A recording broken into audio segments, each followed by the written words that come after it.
पैसा हातमा टिक्दै टिक्दैन, धन सम्पत्ति रहँदै रहँदैन। आउनुहोस् के गर्दा रहन्छ त भिडियोलाई अन्तिमसम्म हेर्नु होला। जय श्री आदि ओम श्री हरि। म हजुरको चिरपरिचित ज्योतिष पण्डित सुमन रोल्डा। हजुरको माझमा आज मैले यस्तो विशिष्ट भिडियो लिएर उपस्थित भएको छु। कसैले भन्नुहुन्छ गुरुदेव मेरो त हातमा पैसा टिक्दै टिक्दैन, तलब आउँछ कहाँबाट आउँछ, जहाँबाट आए तापनि त्यो आएको धन सम्पत्ति हप्ता दिन नहुँदैखेरि, 5 दिन नहुँदैखेरि, 10 दिन नपुग्दैखेरि सबै सकिन्छ, एउटै रहँदैन। मेरो हातमा त राहु बसेको छ कि क्या हो, धन सम्पत्ति टिक्दै टिक्दैन भन्नुहुन्छ। अब मैले हजुरहरूलाई यो धन सम्पत्ति टिक्न के गर्नुपर्छ यो उपाय लिएर आएको छु। हजुरले यहाँ भिडियोलाई हेरिनु भएको छ।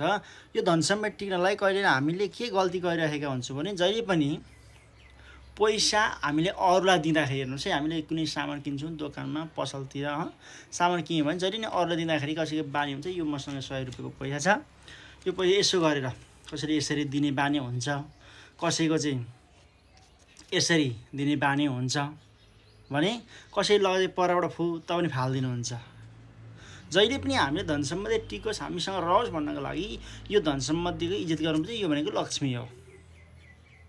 त्यसले गर्दाखेरि यो लक्ष्मीको इज्जत कसरी गर्ने, आफूतिर आकर्षण कसरी गर्ने त भन्दा जहिले पनि दिँदाखेरि यो यसरी पट्याएर आफूतर्फ फर्काएर, यो टुप्पो जुन छ यो जहिले पनि आफूतर्फ फर्काएर दिनुपर्छ दिँदाखेरि।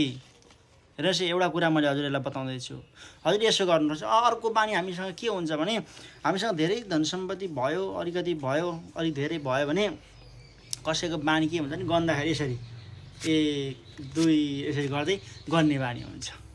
यो भनेको चाहिँ अब जान्छ है भन्ने लक्षण हो, ध्यान दिनु होला है। त्यसै गर्दाखेरि जहिले पनि गन्दाखेरि हामीले यो रहेकोलाई बरु मिलाएर यसरी पट्याएर यसरी गर्न सक्छौँ, हामीले यसरी गर्न सक्छौँ। यसो गऱ्यो भनेदेखि हामीलाई धन सम्पत्ति हामीसँग रहन्छ, टिक्दछ।